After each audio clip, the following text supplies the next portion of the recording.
right, welcome to the FAQ, the podcast that invites people from all walks of life to converse about various access to equity within the context of Aotearoa. We invite guests like the beautiful, handsome, talented man in front of us, and as well as you, to share your lived experiences in an effort to identify common threads within social systems, social networks, and knowledge that uplifts the collective human experience.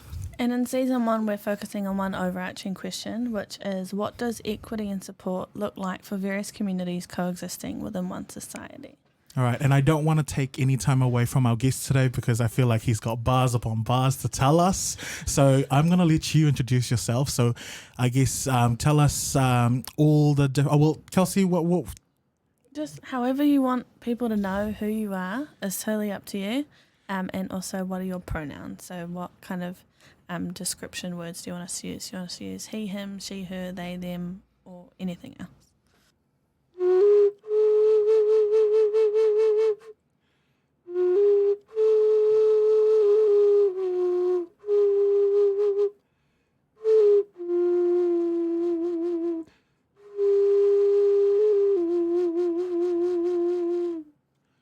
Tia te rito te hareke ke kei hiara te ko maku e ko. Whakatairangi tia rere ki uta, rere ki tae nāu e ki mai. He aha te mea nui I roto I te neao. Māku e ki atu. He tangata, he tangata, he tangata. Nei rā te mihi atu kia koutou katoa e te whānau e whakarongo mai nei ki tēnei o ngā reo irirangi, tēnei o ngā kōrero o te wā, tēnei o ngā talanoa o te wā, ki aku hoa, kia kōrua tahi, Joe, Kelsey, tēnei au e mihi ana kia kōrua, e honore nui I roto I ahau, te haramai ki FAQ, te kōrero tahi nei I te rangi nei. Church to everyone that's out there. My name is Horomona Horo, and it's a real privilege to be invited by my two mates here, Joe and Kelsey, to join in on the discussion here on this awesome podcast of FAQ, and to kōrero about a lot of those issues that are out there in all of our communities. And in the iteration that I spoke of before coming into the English language, at the end there I spoke about a wonderful whakatauki, a proverb from right up in the north where I'm from, in the far north, te tai tokerau, and one of the biggest sayings that you hear a lot around the country, but not necessarily many people understand it, is what is he aha te mea nui I roto I tēnei ao? What is the main thing here in our country at the moment? And it's supposed to be, it is people, it is people, it is people. It doesn't matter what type of people the person is. We are supposed to be working together, working as a collective, working together, working as many communities, coming together for the many societal gatherings that we have, gatherings that we have as different people, different cultures, different societies, different Talanoa, different kōrero, different discussion points to come together. And so it's a real privilege to be here with my two mates, to come along and share in the fun here on FAQ. Yes. Honestly, just I love that you spoke through the language of music, because I feel like tell us how you jumped into that space, or just as to start off, how did you start to realize that you spoke the language of music? I suppose I was one of those many young people at the time that fall off the beaten track. I went to well over 15 schools, left school at 15, never got expelled or suspended once, but because of the way the system was at the time, I was easily shoved to the side and pushed out of the schooling system. I had done my bit to give the schooling system that extra tick and that extra piece of cash to be a student in mainstream education. And from being kicked out of school, I eventually ended up in the streets. And one of the things I loved at the time and still love today is music. We're always influenced by the likes Aretha Franklin, of Bob Marley, Stevie Wonder, and back in those days, we were influenced heavily by the Wu-Tang Clan, NWA, Tupac, Snoop Dogg, Bone Thugs, Hey. Arrested Development, and it goes on and on and on, and being shoved out of a system and put into the streets saying FTW to left, right and centre. You search for music that sort of like you feel the pain, you feel the emotion. And so at that time, you always love Uncle Bob, and he's always emancipate yourself from mental slavery. Yes. None but ourselves can free our mind. And, on the other side, you had the likes of SNOOP and Tupac, saying there are many messages against the system, from fuck the police all the way through to this is for my niggers, strictly for my niggers. And like this was us here in Aotearoa saying niggers. And like for me, if you look at me, I'm not even brown. More of a light shade of brown. But and because we were lost in the system, we attached ourselves to many things like that. And during that time of me being in the streets, I come across some certain experiences that pushed me back home, up into the north, up into the Hokianga Whakapau Karakia, up into the Bay of Islands, and that's where a really big journey of my life started, and part of that journey was picking up a conch shell, and being told to play it, and then being told to play it, and then given the affirmation of being able to rap my experiences in this world after doing that, and when I picked up the shell after the farting noises, after the dead cow sounds, I got over it and was like going, "Wow, this thing."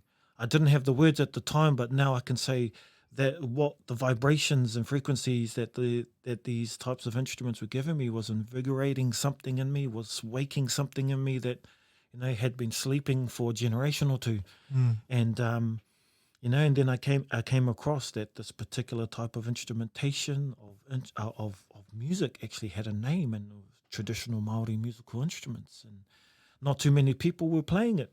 Most of my mates, would be going over to gigs with Urban Pacifica, Kinkapisi, Damn Native, Upper Hutt Posse, and all of those uprising voices in Aotearoa, New Zealand, Pacific hip-hop, and at that particular time, that's what I wanted to be. I wanted to be a hip-hop artist because catching up with Bill Urale, catching up with Danny Haimona, catching up with, Bennett Pomana and all of them, they were sort of like the rangatahi, the youth from Māori, from Pacifica that was like, whoa, damn, DLT, Shea Fu, all of these ones that were sort of like uplifting positivity and good energy, not the societal energy of drugs, alcohol, violence.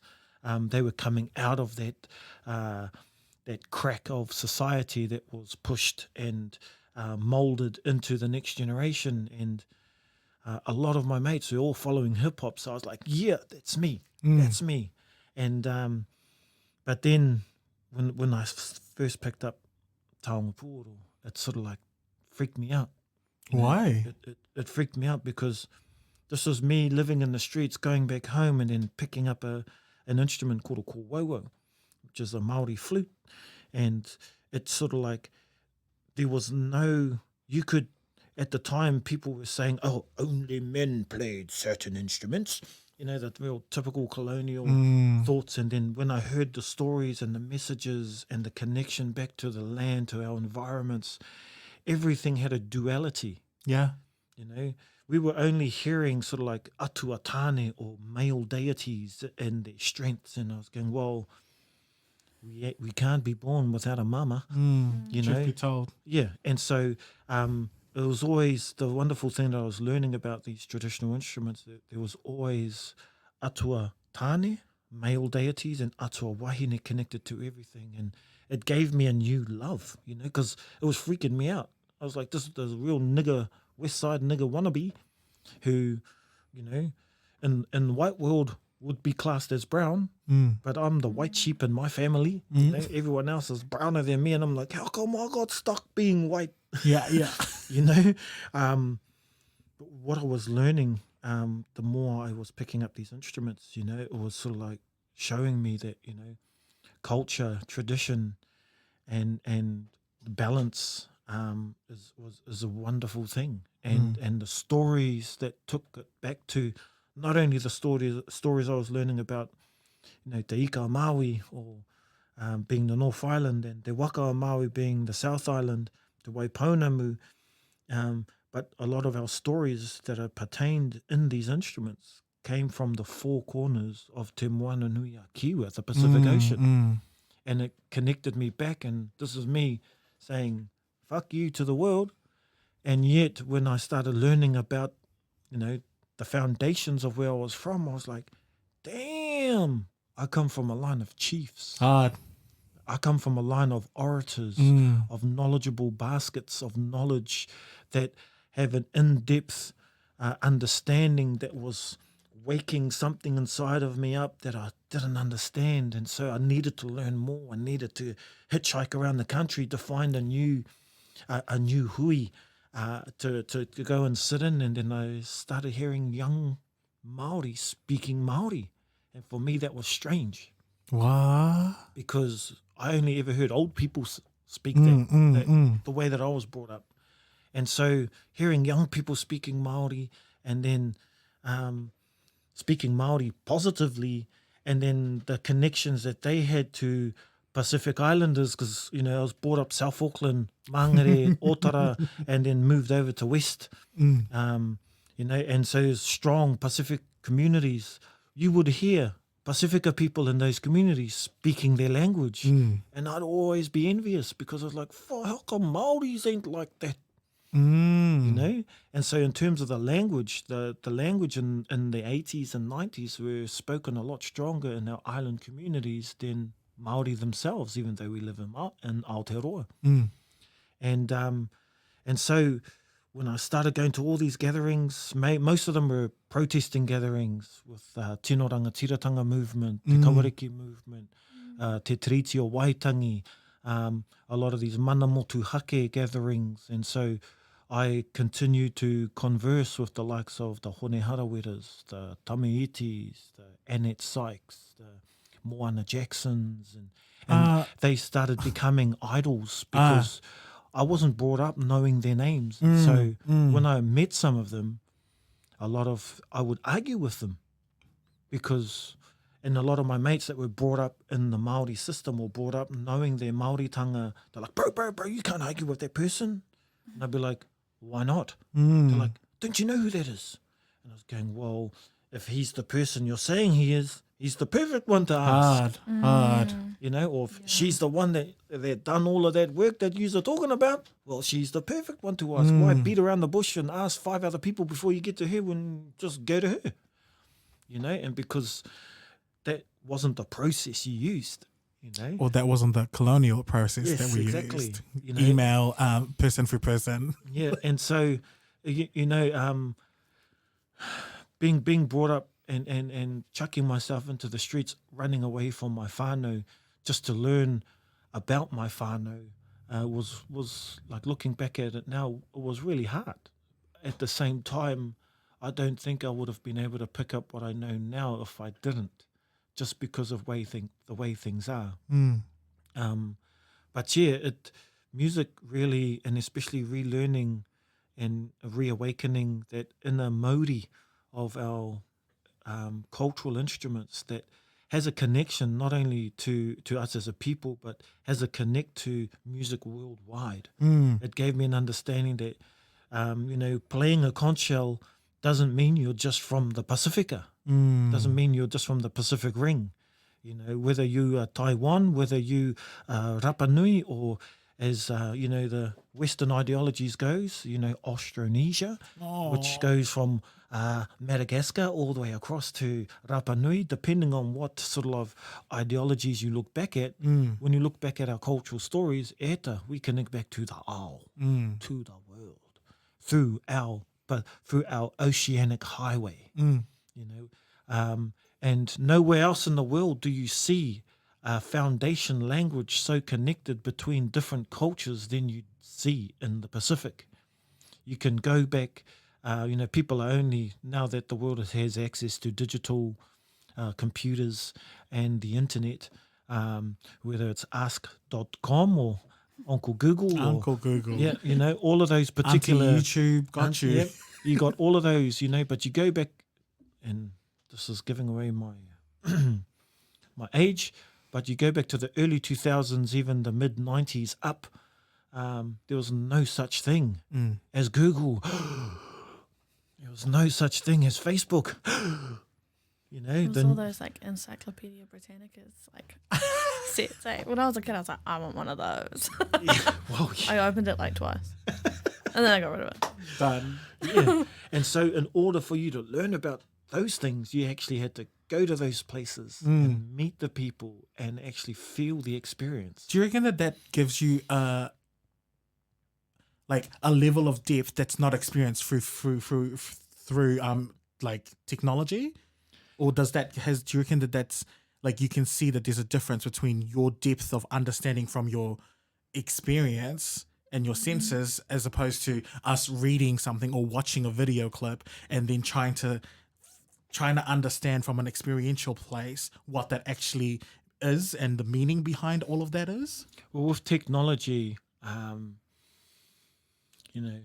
there was a time where you could, when it was dial-up.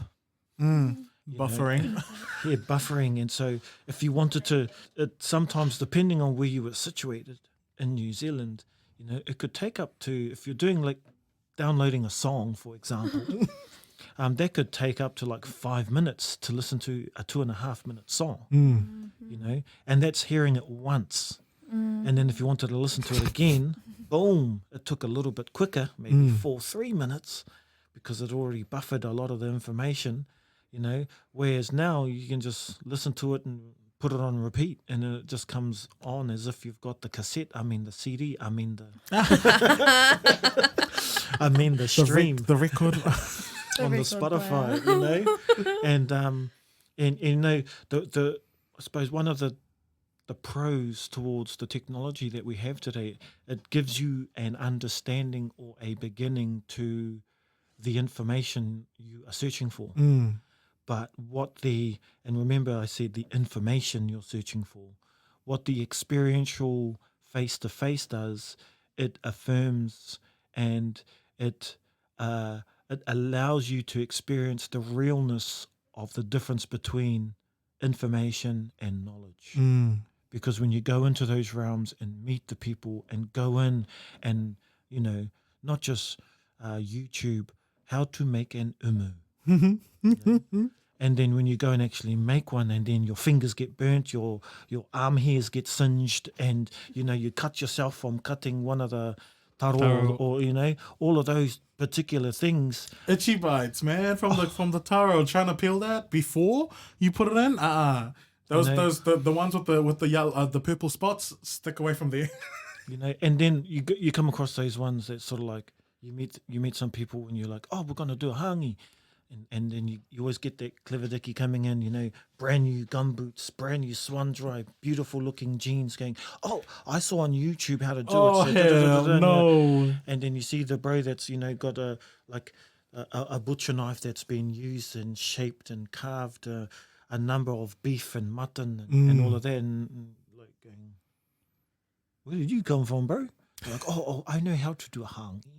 They're like, okay, then you do you one there, and we'll do one there. Hard. But you can the difference between hearing information and that's on both sides as well. You can hear something from your nannies, and they share a story about why you don't put your bum on the table, and then you go, oh, but why not? And you're like, well, he kaikoi, are you food? You're going to put your bum on the table, you're telling everyone, oh yeah, eat me. The realness, it brings the realness to it. Whereas, in some cultures or people that are not so much connected to their culture, you see them sitting on tables or doing certain things that you'll never see any Pacifica person do. And then everyone's like, you know, and then you got those nannies that sort of like, you know, doing their moaning and groaning away from them. But then you get one of the mates that knows that person and go, sis, don't sit on the table. They're like, why not? It's because I've got my mate. And you're like, oh. You know, it's like, well, that's definitely a reason why you don't do that. You're letting the family know that you're allowing us that we're going to cook you, girl. You want to be cooked. You want to be cooked. You know, it's been a while, but that's what you're asking for. And then It's been a while. you know, but Just caught that right there. I'm like, oh, damn, John, it's been a while. you know, but those are those things that society has done. It sort of like hasn't allowed our generations to actually, it's not what you're actually doing that's wrong. It's not being explained as to why you do not do it. You know, that's been left out because you just get a slap Hard. going, you don't do that. Oh, but why? They're like, you just don't do it. Are you answering me back? Hard.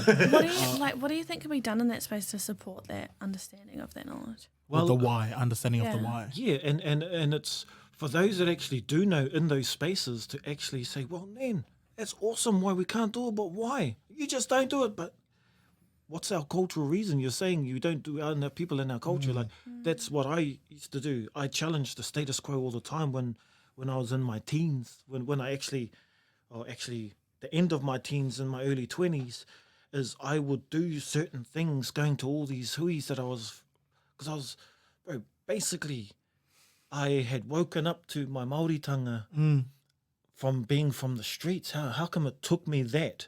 It took me to dig myself a hole, jump in the hole, tell the people outside of my hole, F you, you know, and then actually find out what was happening outside of the hole beyond what I was used to, you know, beyond the peripheral was actually, that's where the magic was, you know, beyond the fence line of, you know, the stereotype of what being a Māori and, you know, child number 7 out of 10 kids being brought up in a low socioeconomic society, elder siblings, you know, as like things like this SIPs, you know, my family was one of the families of in the whakapapa of SIPs, you know, that were, my elder brothers and sisters were taken off my mum.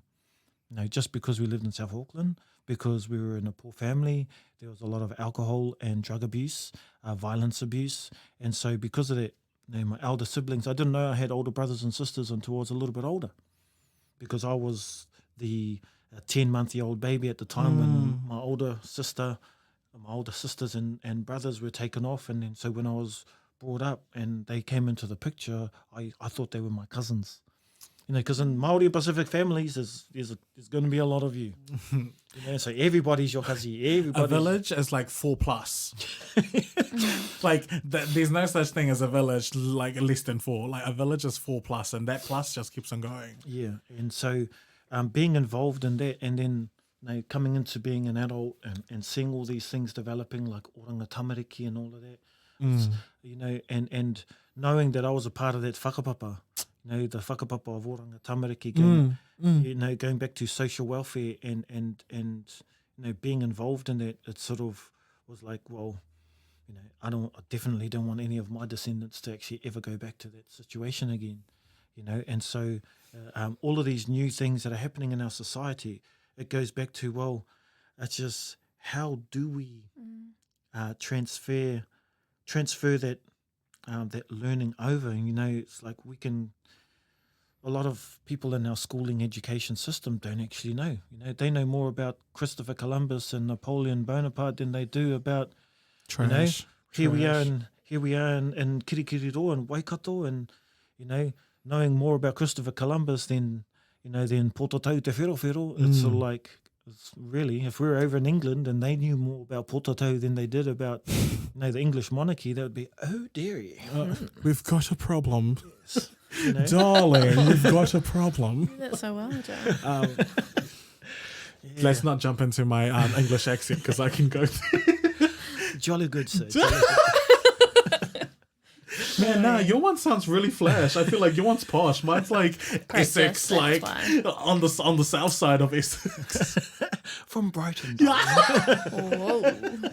No. I'm like way in Geordie Shore somewhere. Like, Oi. This is true. wow, I've sad. seen you on a night out. Far out. We're not here to talk about me. But let's. Yeah. No.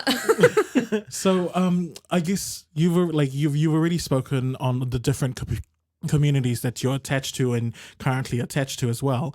But what does community and communities mean to you? Because for us, like when we talk about support and in terms of communities, like there's the Pacifica community and then there's communities within the Pacific community.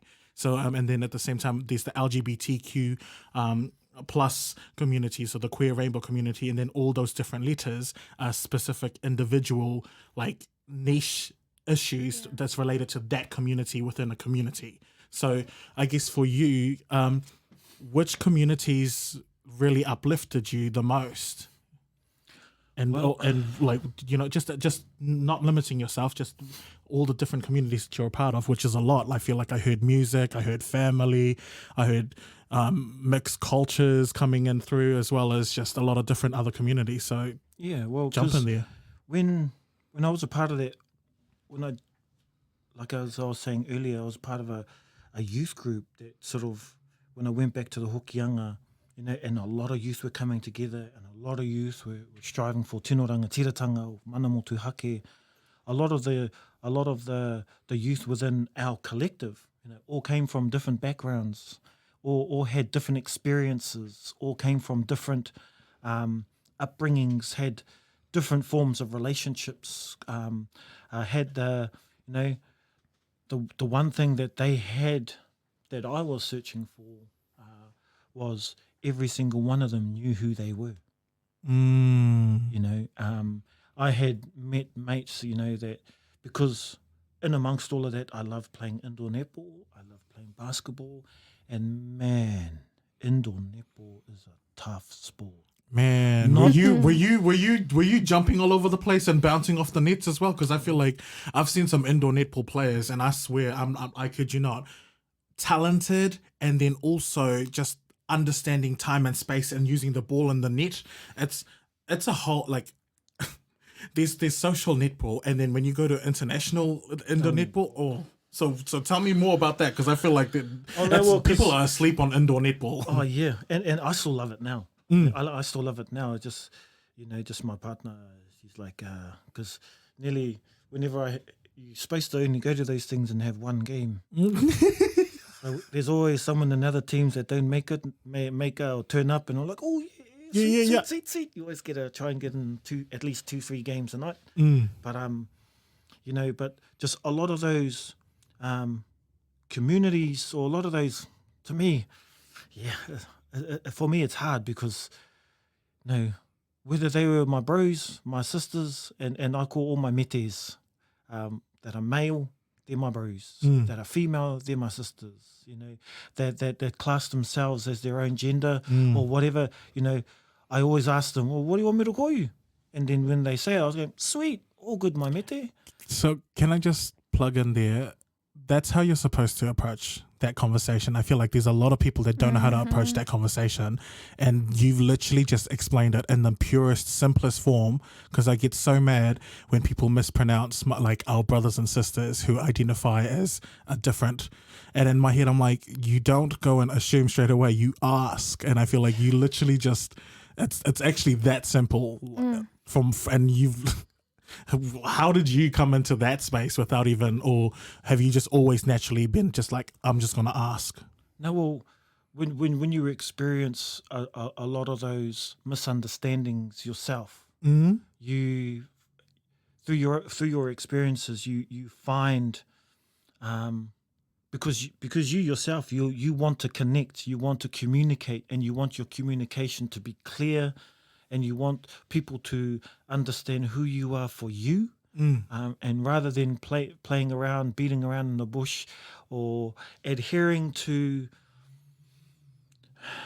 what media portrays you to be, because you always get this Western ideology of if you're a male in a male relationship, if you're a female in a female relationship, or if you class yourself as asexual, if you class yourself as whatever, that you are unique in the system, but you are, you know, people tend to want to dissect you, you know, but when you look at it from a cultural viewpoint, you know, every village, as you said, every village, you have parents, you have cousins, you have your dad wasn't your only male role model.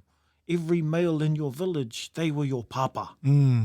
Every female in your village, they were your mama. Except that one was your mama who birthed you, that one was your mama who brought you up, that one was your mama you always got your kai from, that one was your mama you always got the learning from, you know? And so every mama had a particular job. Every papa, that was the papa that got you to pick up your first spade to do the garden. That was the papa that made you stop not speaking, you know? And that was the one that made you go and look for your kai. You know, hunt for your kai, die for your kai, however, depending on where geographically you were, you know. And so when I started learning about that from back in the days, because I was brought up bloody South Auckland, you know, it was a struggle. You had to go to bloody Foursquare and go with a couple of cousins and make sure the butcher's not looking. That's when there were butchers in every street corner, you know. But you had to try and figure out and strategize how to get that, you know, $15 meat pack out when you had not less than $1 to try and actually feed you and your cousins that are back at the home with no power, and you had to try and find something to eat apart from jumping the fence at the orchard to try and survive and make it to the next day, to the next week, to the next month. And whenever things would come back, you know, it's like boom. And so having different lived experiences, you know, for me, it was through learning about my culture and the connection of my culture to cultures around me, and the similarities. Because, man, when I got to travel overseas, and when I first moved overseas, not moved, but when I first started working overseas, I just took me an instrument that was like a bone that I could put in my ear, you know, and people were asking for me to play this bone with variations of forms of music. And when I was doing it, people loved it. And I was like, hey, all I'm doing is jamming with you fellas. They're like, yeah, but what you jamming, no one else can do. Aye. You know, and then I was going, oh, okay, cool. And so they'd fly me different places. And when I would meet, like one of my first big learnings was over in Germany. And like, I love Germany. You know, the societal ignorance of Western ideologies towards Germany about First World War, Second World War, the Boer War, all of those negative impacts that, unfortunately, people that came from those spaces rippled out to the rest of the world, and the whole country and every single family from their country got the blame for it. You know, but when I went there and met the people and they started talking to me about their folklore, just because I taught them about what we do here in the South Pacific, the bottom of the planet to them, which was stuck in the middle of all this ocean, that I met a lot of people over in Germany that had never seen the ocean before because they stayed like 2,000 kilometers from the nearest oceanic water, you know, and...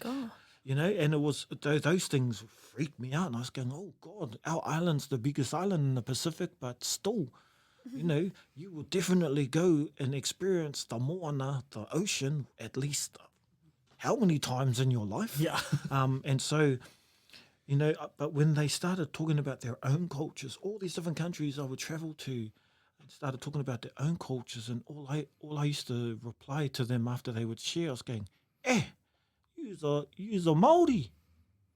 They use a Māori. That's all those values that your culture has. Those are our values. All those things that you hold together as a people, or that your ancestors held together, is exactly very similar to our ones, or the ones that I have learnt so far. You know, and I was going, when I used to see Germany on TV, you know, I used to hate you fellas. you know. And when I first went over there, people kept on apologising because, and I'd go, because I was in Moana and the tribe with Moana Maniapoto. I performed with her for a number of years. And so we would travel around to different cultures, different countries all around the world. And she was a wonderful ambassador for not only Māori music or New Zealand music, but music that came from the South Pacific. Because in her music, you had haka, you had poi, you had our language, you had that infused with contemporary pop, with what was known as contemporary pop and soul and R&B, you know, and she was doing stuff no one else was doing at the time or in the known contemporary music scene at the time. And so hearing and seeing all these cultures actually, rather than going and sightseeing and doing all this other stuff that some of the other people in the band were doing, I'd go, no, I'll go to a museum. Hard. Go there and learn and like, oh, freaky, you know, and I'd go to all these places and meet people. I'd go there specifically because I proudly call myself, you know, a hori, which is basically, for me, my own definition of a hori, you know, is an intellectual native that is creative in one's world. You know, some people... Wait, one more time. I feel like for the people in the background, and all the shallow ears out there, this one's for you. Just one more time, please. So a hori is just like what Damn Native and all of those ones of that time that actually said in their raps, you know. My definition of it, you know, of being a hori is being an intellectual native that is creative, doing the mahi or the work of our tupuna, the work of our ancestors. And people have their own definitions. Some are more negative. Yeah. But I stand proud to be a hori. You know, yes, I can hold a tie. I can wear a collar and put a tie on and speak that language. But can you come into my realm and speak my language? Oh, beautiful. You know, and so it's all there. And, you know, and so for me, going back to the question, you know, I've got good mates and going through my own learning, when I found out certain mates of mine were inclined to like friends of the same sex, I'd be like, whoa, true, bro. He goes, well, that's just who I am, my bro. I was like, oh, well, if that's who you are, bro, I still love you, my bro. Yeah. You know? And then we had mates that sort of like always jumped fences. You know? Couldn't decide, you know? And I was going, have to decide? well, koina, you know? Exactly, you know? And like one year, one of my mates, you know, loved the opposite sex. Another year, you know, they're like, oh, nah, you know, that person was a dick, so this person here makes me feel good. And I was going, well, at the end of the day, sis, you go and you share that intimate bond with somebody that shares that same energy. And at the end of the day, you can do whatever you want, because the relationship I have with you, you know, is you're always going to be my sis. You know, and it's, well, isn't that what it's supposed to be? You know, and I've gone to places like Thailand, you know, where you meet a lot of people, and I met quite a few of the people over there that, you know, when you go and fill out certain applications, or even right down to the immigration papers, they have gender, male, female, and, you know, they have asexual and they have other, and then you put in which other you are. And so there are many countries around the world that recognize already, because of the percentage of their populations that are naturally like that. And they have, like, Western society discriminates many unnecessary things, you know, and yet when you go back to our cultural societies, you know, Hawaii, you have the mahu, you know, Samoa, we have whawhawhine, you know, and in a lot of our Pacific communities, we already had those, and so those were just natural, you know. If they wanted to be like that, well, they were tautoko, they were supported in being that, and loving who they want to love, being who they want to be, you know. And like for some of my, well, one funny story is when I first moved back to Hamilton, back in the days when I was creating huis with rangatahi in all societies, we used to hold a lot of like gatherings of the learnings of te kōti, the learnings it's cool to be native and creative with the likes of Native Sons here in Hamilton and you know, I would have heaps of hui.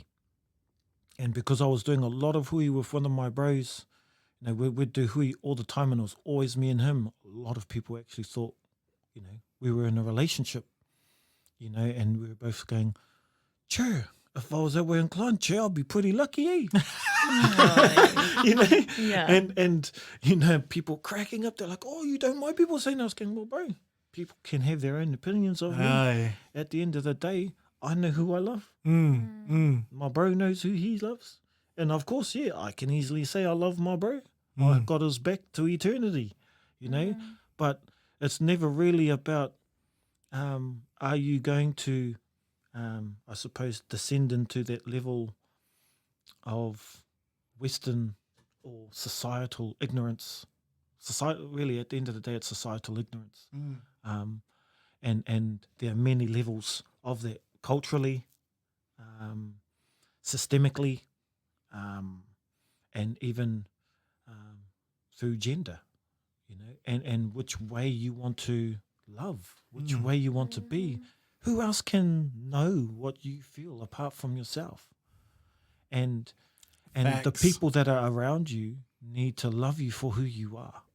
And if they do that, you end up finding out that that person and that family and that community that that person is around, you know, is a lot stronger. Because when you start hiding things, that's when all of the cracks start appearing. And it makes an unfortunate thing, because for me, at the end of the day, you know, in this generation, we have to give a better understanding for our next generation, so they can love You're who so they want right. to love. You're like, honestly, I feel like that intergenerational succession of like whakaaro and deep whakaaro around those issues, I don't see that. Like, there's not a bridge there. And it's kind of sad, because I feel like a lot of my generation of having to find out the hard way who they are. And it's and it's not even just, I feel like for me specifically, it was hard to find out my space and how to hold space, because my whole motu and my like everything that I relied on, not around. So it's like, well, Kate actually said the most beautiful thing, where you have to create your own village. And I'm like, that's what our people do when we go away from home, is we go and find and seek and create our own villages of support anyways. But yeah, going into support, what do you reckon? Because you just talk about like when you try to hide things, the cracks start opening. Is there a link between shame and support for you? In terms of, does shame induce like the lack of support, or support is you don't seek support because of shame? Is there like what are your thoughts around shame and support?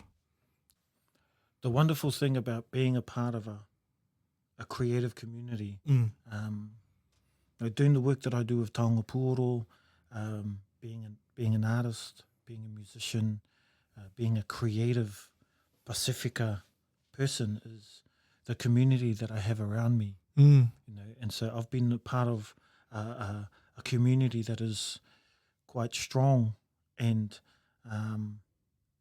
quite open about discussion. And back in the day, when I was finding myself, when I was hitchhiking to all of those huis that I was talking about, I came across a wonderful collective of artists known as Pacific Sisters. Oh yeah. You know, and led by one of the wonderful people in the collective was an awesome sis, Rosanna Raymond, who is of Samoan and English ancestry, and with her I met a whole bunch of real creative natives from all the different Pacific islands that created a collective called Pacific Sisters, that they loved, you know, their culture, and they loved expressing their culture in their own unique way. And they all came from different, I suppose the terminology people use is different communities. They all come from different backgrounds, and but the same intention they all had was to show their creativity of their culture that they loved, you know. And I was one of those young hoary young fellas that, you know, was doing nothing and was pulled into jumping up on stage, walking on a thing called a catwalk, being one of the models at that time, just because, well, one of them came up to us, I think it was Rose Arnes, he goes, "Oh, bro, you wearing undies?" And we're like, and my bro was like, "Yeah, I got undies on." Oh, here, go put this on. "What about you?"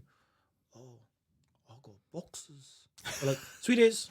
And she chucks me this little piece of cloth. She goes, "Just suck that in there, bro, and you'll be sweet." You know, so I had to make my own undies up and put all these gears on and work in a space that, you know, you could be who you are around a bunch of awesome people. Like as what you were saying, you create your community, you know. And when what Pacific Sisters done, you know, there were people within that community that were from all fields, far left, far right, far up, far down, and everything in between. Yeah. But the respect and trust and acknowledgement they all gave one another was something that us that were just being thrown into being a model, and then we just wanted to carry on and just being around that community because they were awesome, they were creative, and they were native, and they didn't give a fuck on what other people thought about them. And we were like, yeah, that's the true power of tino rangatiratanga, you know. And yet these people came from all the different islands, you know. And even in that time, you know, you were Pacific or you were Māori. And unfortunately, even today in many spaces, you are Pacific. Whenever you are getting explained whether you are here in Aotearoa, New Zealand, or overseas in any of the other islands, you're either classed as Pacific and Māori. Even when you hear people singing songs, whether it's hip-hop, R&B, you know, you hear like Hawaiian groups, you know, like Kue, Sudden Rush and all of that, rapping about all the Pacifica, and then you're like, you know, they have all these songs, and what you gonna do right now, you know, Tahitians in the house, Samoans in the house, the Māori in the house, you know, represented from, you know, the unique Pacific strands. And when you come into many circles, it's, you know, no one really classes Māori as Polynesian. And it's like, hey, well, where did those waka come from? You know, we love talking whakapapa, and we love going back to Io Matua Te Kore, you know, and that's at the very beginning. And yet, so everyone's a bit murky about what happened in between, and then the waka got to Aotearoa, then it's, oh yeah. It's like, let's go back, you know, let's go back a step or two. You know? And so, yes, where did that waka come from? Oh, before it got here, it stopped in Savaii. Oh, that's an old Hawaii. Oh, we call it Hawaiki. You know, it's like, boom. You know, and then another waka actually stopped through into another Hawaiki. No, oh, yes, we say Hawaiki, but they call it Hawaiki. And so it's just a slight, you know, dialectual difference. And so it cracks away from that Western ideology of there's only one Hawaiki nui, Hawaiki roa, Hawaiki pāmamao. Shame. You know, and it's like, hell no, there's many Hawaikis, mate. You know, our people go back to many islands, not just the one. Aye. You know, we're all connected, yes. We're not saying we're not connected. You are, you know. But, you separated us. You draw these lines and these boundaries to say this and that, right? You know, and that's one thing that I always take anywhere, and I hold it as my backbone wherever I go. That's why I think I'm the way that I am, because I don't care and I don't mind wherever I go in the world, because when I step off that plane, or when I step off that boat, or when I step off whatever, and I touch the shores or I touch the land, a lot of times what I do is when I go to a new whenua that I've never been to before, I'll get to the nearest piece of grass, I'll take my shoes, my jandals, my boots, whatever I'm wearing, and just put my feet in, and just for a few seconds I'm just like, kia ora papa. Aye. And then carry on, and they're like, hey, Horo, what are you doing, man? You know, and I'm just saying kia ora te papa tuanuku. Yeah. And they're looking around going, who's that? Who's that? You know, and I was going, oh, it's the land. We call it whenua. They're like, oh, is that what you say over in New Zealand? And I'm like, no, that's what we say whenever we come across land, because Whether we're in New Zealand or whether we're here, the land is still going to be called the land.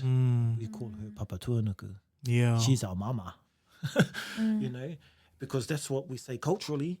But many people, when they go and disperse off and say, oh, are you taking your elders with you? Oh, you need to do this. Like, why? When I touch the ocean waters, it's still going to be Tangaloa. No matter where I go, whether I'm up in bloody Sweden touching the Arctic end of Tangaroa, you know, everybody's got a cold part of their body, you know, or whether I'm going to be sitting in the Bahamas going, che, Tangaroa, this is this party. Woo, The spot. Awesome, uncle. You know what I mean? And it's like, when you personify or when you can characterize our cultural integrity or our cultural stories and make it real as the stories that are told to you, you know, that holds onto you like an ancestral cloak of love. Because in the loneliest of times and in the darkest of times, you know, no matter how many people come and go, rip into you, try to, you know, rape your own integrity out of you or, you know, scar you for life. At the end of the day, all those people that come and go, because when people take action against you, they're envious of you. You know, and that's at the end of the day, that's what it is. They want what you've got because it's different to them, you know. And when you can go back, and that's what happens with people that are around you, and you walk out of that dark area that you're in, the land will still be there. The coconut tree will still be there with coconuts growing. And then whether it's you or whether it's your cousin or whether it's a stranger that will get their bamboo stick and pop that coconut off the tree and get their bush knife and have a good drink, you know, it's either going to be you or them, but that's always going to be there, you know. And so in those darkest of times, remember when you can always go back to those foundations that hold you as a person, even though the people around you may call you shame. They may say, you are ashamed to our family for what you have done. And you look at them for being who I am. Hard. You know, and you ask the family, well, what happened to you? And you're like, what do you mean? For you to say that I am shame, something must have happened to you. For you to feel that you must call somebody else a shame to be who they are. You know, because people used to say, I come from a family that was brought up in alcohol and drugs my whole life. And the violence that happened in my upbringing, not necessarily to me all the time, but the physical, mental and spiritual abuse that did happen to me makes me who I am today. Beautiful. They, you know, the ugly comes with the good. You know, the varying challenges we experience comes with and makes us who we are. That's why we're all unique. And we are all unique. You may look like the brother from down the road or the sister from up the road, you know, and no relation at all.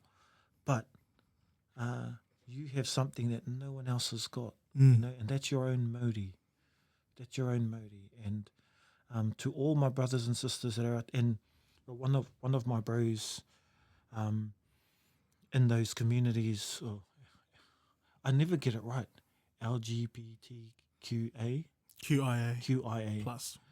But I think they're still working on it, so we're still working on that alphabet. That's also the very white Western acronym as well. Yeah, and for me, you know, the brother was talking about, you know, all these people that are vying for your vote in our election, all these people that are vying for your vote. You know, they say this about their culture, and they say this about their policies and all of that. But at the end of the day, you know, a lot of those ones that are saying this and that about the new policies coming out and the new things coming out, and yet themselves as an individual is a real homophobic. You know, it's like, mate, walk your talk. If you're going to say that, why don't you come to our communities then? Why aren't you coming into these spaces that our tick is just as important as the tick from our neighbour next door? You know, all of those things. You know, and when he chucked it out on Facebook, you know, and you know, it's sort of like, I find those things really funny, is why we have to contextualize for, you know, our brothers and sisters having to go there, because they've been forced in a way to actually saying, well, come and see us then. Mm. We've always been here. You want a cup of tea? Or you want a makona? you know? A latte, please. A latte. You know, all of those just differentiations. It's the communication, You know, it's communication. And once again, I go back to our digital world we're living in.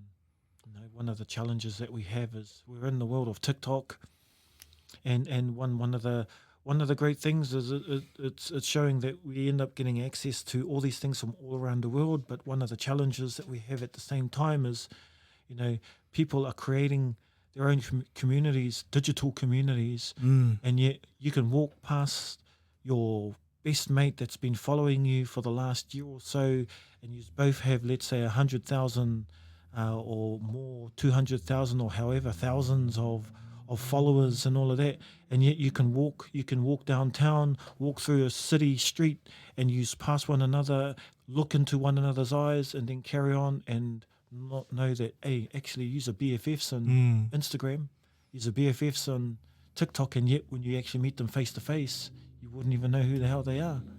That's sad. You know, and that's the reality of these generations coming through. And you know, we have to be very mindful of technology, and even though, you know, embracing it, because hey, we're living in the 21st century, and we must embrace, we must learn.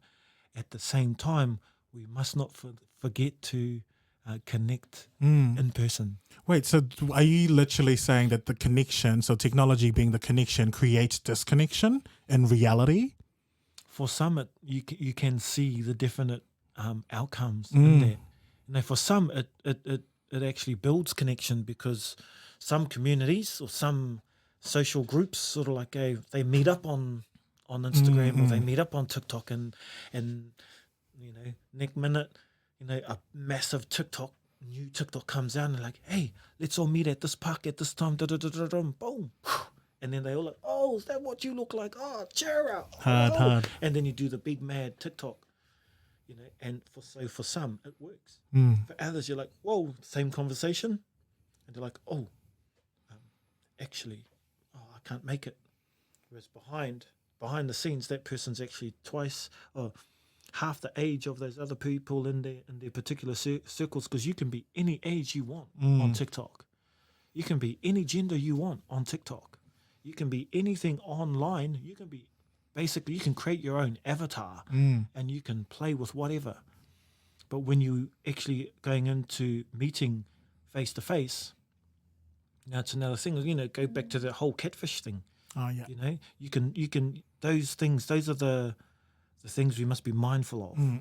You know, and those are those things that always go back to culture and cultural connectivity. Is that, you know, it is actually part of a Pacifica culture that, you know, we always actually have to make sure we connect with one another.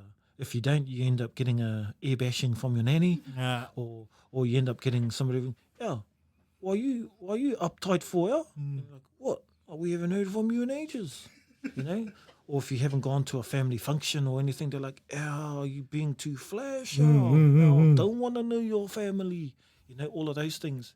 It's embedded in our culture that you must, even if it's just for a cup of tea or for one feed, you know, keep on connecting back to your family, because that's what makes who you are. That's your anchor.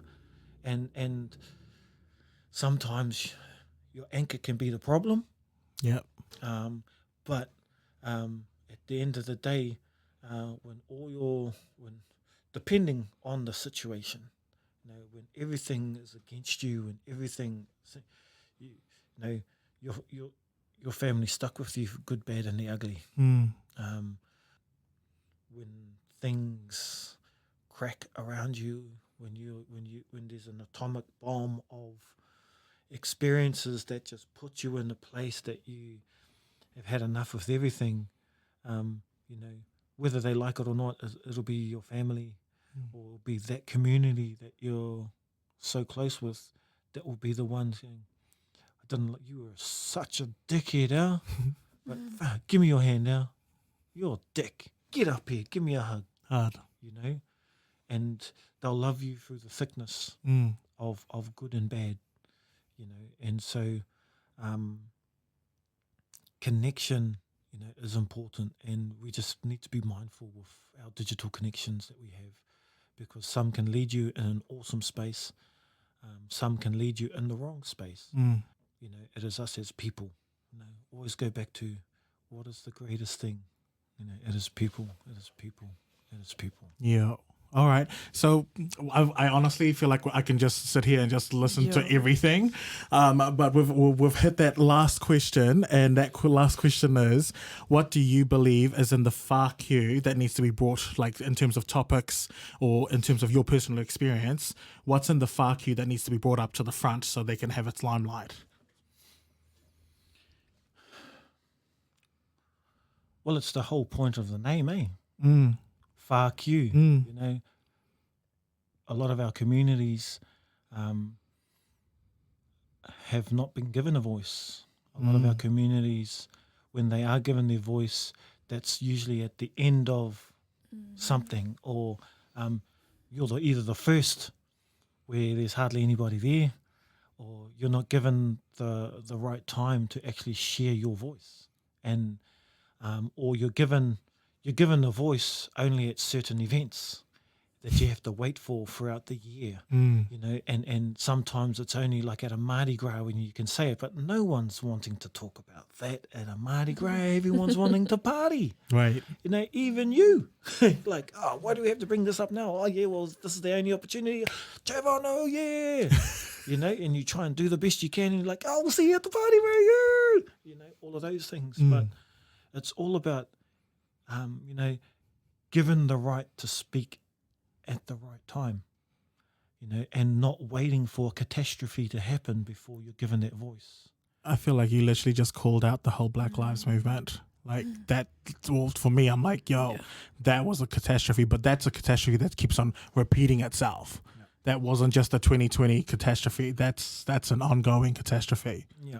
And we're reacting to that instead of being proactive. But yeah, carry on. I feel like you've literally hit the nail on the spot. Yeah, because, you know, and, you know, even with those particular movements, you know, for those whānau over there in America, you know, as all of this Black Lives Matter and all of the, you know, the catastrophes that continue to happen over in the States to our black communities, you know, this whole thing with like the whākau and what's the story, like just adding to what's happening over there is, the black voices are not being heard. We're the First Nation voices. Come on, come through. I'm not disseminating or not sifting away anything to do with all of our black brothers and sisters over in the States. That's a different conversation. Yeah. For our First Nation communities, they continually every day have young, beautiful First Nation women being raped, being murdered, being kidnapped, being taken away, and none of the police force are doing anything. None of the American government seem to be doing enough for it to be actually even acknowledged. Now, it's great that we have, like, the awesome thing about Black Lives Matter is because of a lot of the sporting community, a lot of them are of African American heritage, you know, and so their voices, whether their government is listening or not, their voice is very powerful. You know, it's gone everywhere in the world, and everyone loves wearing a Black Lives Matters t-shirt. But like the end of the day is, you know, if you're going to wear it, actually walk it. You know, many people can sort of like put in, say, yeah, run and do their Instagram, Black Lives Matter, and then Performative. and then 5 seconds later they're going, oh, look at that, oh, what a hoe, just because she's wearing a short skirt and a half tank top, and she's a bit more larger than the usual Barbie doll, and so I'll always go back to that as, we are those ones that do sit in the far queue. Where's the opportunity to speak? And to our society, like our society here in Aotearoa 2020, we're just about to be 2021. What opportunities are given apart from waiting for those Mardi Gras, apart from waiting for those days that are recognised as rainbow days throughout the year, that everybody uses that one day to wear their rainbow T-shirt and support our different communities that are of different, differently, that have a different way of inclination of who they love and how they love and why they love. There needs to be more opportunity, and it's just as important as the likes of those man-ups and those legacies and those particular communities that are given voices for their voices. How come there are no opportunities outside the status quo for our many communities to be able to be given that voice? We've had our wonderful ones, and even in our parliament, that have been involved in our parliament, that have had many challenges of having their voice being listened to. And so it's really, where is our community voice? And give us the opportunity to speak. And if you're giving us the opportunity to speak, don't give us the opportunity to speak and then think you can just walk away and there's your community, talk to them. It's like, no, you're in this community as well, mate. You're in Don't this be just the community as gate opener and then you feeling so privileged for opening a gate. You're like, oh, there you go. I helped them. Yeah. It's like, boom, I did my job. It's like, no, you stay there to the end, bro. Hard. And then what are you going to do about it? Yeah. What are the actions? Actions speak louder than words. Right. So are you willing to stand in the far queue? That's literally the name of your episode. That's the name of your episode. Are you willing to stand in the far queue? All right. So if people want to get a hold of you for support, or because they can relate to your story in some way, shape, or form, or they want to ask you further questions, what's your plug-in for your social media? Well, for me, I'm a kanohi ki te kanohi person. Oh, kia ora. I'm a face-to-face person. And even in my music, people wonder why. People always asking me, how come you haven't got an album? Or how come you've been in people's albums for the last 20 years and you've done your own stuff, and how come you haven't got your own? And I'm like, well, I don't play Taonga Pūoro specifically to make albums. We need more people like you. I play it for the kaupapa for me that it stands for, and if people are keen to get together for a jam, there's a few things coming up, at Wintec and Hamilton and around the Motu. We're looking at creating a kura, a school for this, and hopefully in the long run of it is, continuing to connect our traditional voices with our modern contemporary voices. And so you can usually find me on, different social medias under my name, Horomona Horo. If you, once again, Uncle Google, chuck my name in there and you'll end up finding some way to connect to me. People want to have a talk. People want to just have a sit and just, feel one another's space. It's always cool. We all go back to culture. We all go back. Every single one of us has a Māori. Every single one of us has a Māori, and sometimes we forget that. And so, let your voice be heard. And if you want to chat with me, come out of the far queue, come to the front of the line, And che, let's have a korero, let's have a talanoa. Kia ora. All right, you started with your language that you currently speak right now. Did you want to end with one of your beautiful musical languages? Cool. And so just for those that are out there listening, what I'll finish off with is a piece of music that inspired me. And it goes back to, this is my own rendition of a piece of music. The original music is called Hoki Mai, means return. Return to me, return to us, return to the land, return to who you are. And it was created by Hirani Melbourne and Richard Nuns. And Neira Te Mihi, mad love, lots of love to my brother and sister here.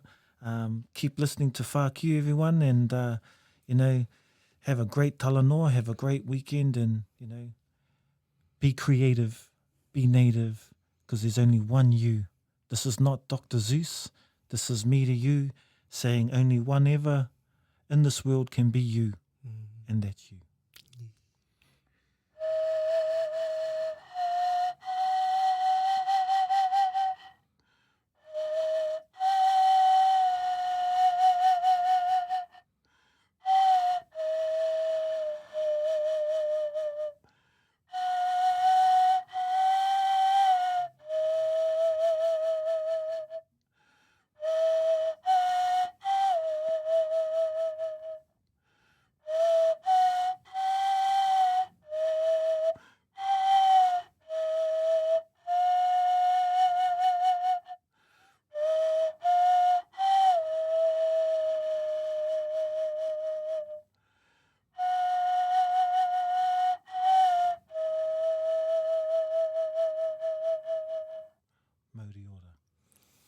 Oh, thank you so much. Thank you for coming through and sharing your experiences and your whakaaro with us. We really appreciate it.